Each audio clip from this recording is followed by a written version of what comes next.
Halo sahabat R3, selamat datang kembali di video ini. Buat kamu yang baru bergabung, saya sering dipanggil dengan Mama Bima.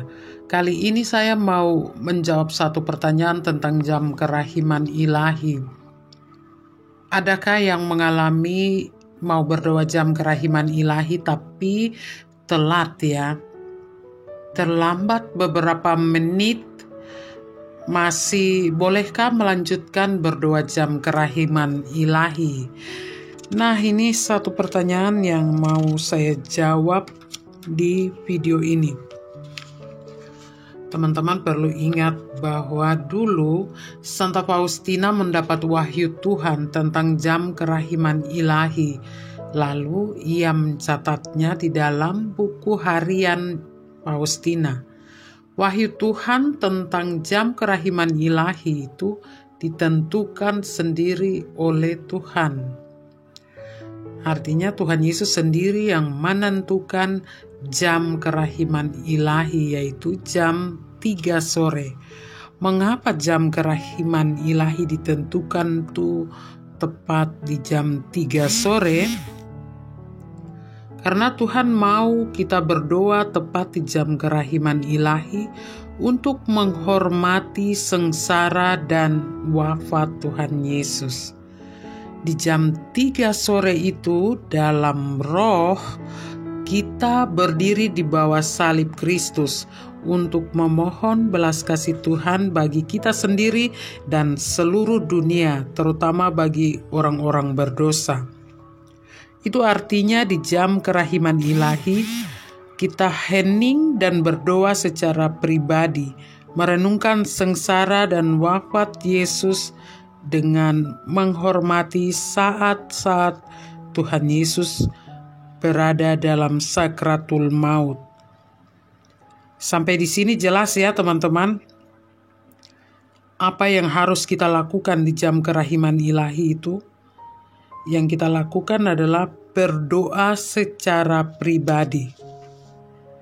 Di waktu itu, di jam 3 sore itu, waktu yang hanya sebentar saja. Teman-teman ingat, waktunya tuh hanya sesaat saja ya.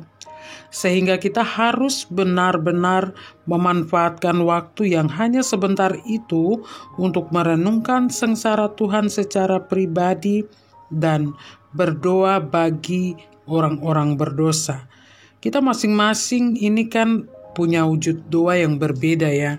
Saya tahu bahwa setiap kali kita mau berdoa jam kerahiman ilahi, entah secara pribadi atau secara kelompok, itu pasti wujud doa kita masing-masing sudah kita siapkan. Dan antara wujud doa yang satu dengan orang yang lain itu pasti berbeda. Maka sebaiknya jam kerahiman ilahi itu benar-benar kita diam, kita hening selama 5 menit sampai 7 menit. Bisa jadi juga untuk setiap orang itu pasti berbeda. Ada yang bisa fokus langsung sehingga dia hanya membutuhkan waktu 3 menit untuk berdoa jam kerahiman. Jadi sebaiknya jam kerahiman ilahi itu benar-benar kita hening sebentar, kita diam, khusus untuk menghormati jam kerahiman ilahi. Tuhan Yesus bersabda kepada Santa Faustina, pada pukul 3 sore, mohonlah belas kasihanku terutama untuk orang-orang berdosa, dan benamkanlah dirimu meskipun hanya sesaat saja dalam sengsaraku. Hanya sesaat saja.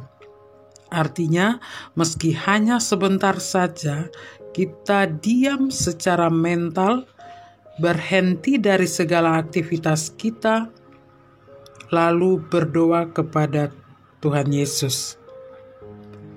Kemudian, kalau saya terlambat berdoa di jam kerahiman, apakah saya boleh tetap berdoa?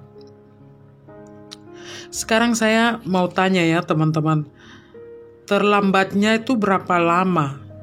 Apakah 3 menit saja atau sudah terlambat 5 menit? Terlambat beberapa menit di jam kerahiman ilahi, masih boleh berdoa jam kerahiman? Nah teman-teman, masih ada juga yang mengatakan Kalau terlambat 15 menit, terlambat 10 menit tuh gimana dong? Lagi-lagi kita harus tahu, harus ingat bahwa jam kerahiman ilahi itu hanya sesaat saja, hanya sebentar saja. Jadi kalau terlambat 15 menit, ya itu sudah bukan doa jam kerahiman ilahi lagi. Jadi teman-teman boleh berdoa biasa saja. Ya kalau menurut saya jam 15.00 sore atau jam 3 sore itu jam kritis. Artinya begini, coba teman-teman bayangkan saja saat Tuhan Yesus menghadapi sakratul maut, kita berada tepat di bawah kaki salib Tuhan dan menyaksikan langsung Tuhan Yesus berada dalam saat-saat kritis. Tetapi kita sementara sibuk kerja atau tidur atau ngobrol dengan teman-teman lain. Lalu kita kembali lagi melihat Tuhan di atas kayu salib. Tuhan sudah wafat. Ya, ternyata Tuhan Yesus sudah wafat karena kita beralih fokus ke tempat lain. Sehingga tidak memperhatikan Tuhan Yesus. Dan di saat kita mau kembali fokus, Tuhan Yesus telah wafat. Kita tidak sempat melihat detik-detik Tuhan Yesus wafat. Waktunya cepat sekali, cepat berlalu. Jadi, boleh tidak saya terlambat beberapa menit untuk berdoa jam kerahiman ilahi? Bagi saya ada 2 jawaban teman-teman. Yang pertama boleh ya, boleh. Asal tidak lebih dari 5 menit. Teman-teman bisa terlambat. Masih ada waktu untuk bisa berdoa. Jangan sampai lebih dari 5 menit dari jam 3 sore. Tuhan juga tahu kok niat kita berdoa. Jadi bisa langsung berdoa jam kerahiman ya. Teman-teman langsung segera saja berdoa jam kerahiman. Karena di jam kerahiman itu lambung atau hati Tuhan Yesus terbuka bagi seluruh dunia. Kita boleh berdoa, mengajukan doa-doa kita di jam kerahiman, tepat saat kerahiman Tuhan sedang terbuka lebar bagi seluruh dunia. Yang kedua, jawaban saya tidak. Kalau sudah lebih dari 15 menit itu sudah bukan jam kerahiman lagi. Sehingga teman-teman boleh berdoa biasa atau tidak berdoa jam kerahiman juga tidak masalah. Nanti kan bisa di jam kerahiman besoknya teman-teman harus bisa tepat waktu untuk berdoa jam kerahiman ilahi. Itu ya teman-teman, semoga penjelasan ini bisa lebih bermanfaat, bisa lebih menjelaskan buat semua. Terima kasih sudah menonton video ini sampai selesai. Raja Kerahiman Ilahi memberkati kita semua dan kita ketemu kembali di video berikut. Bye-bye.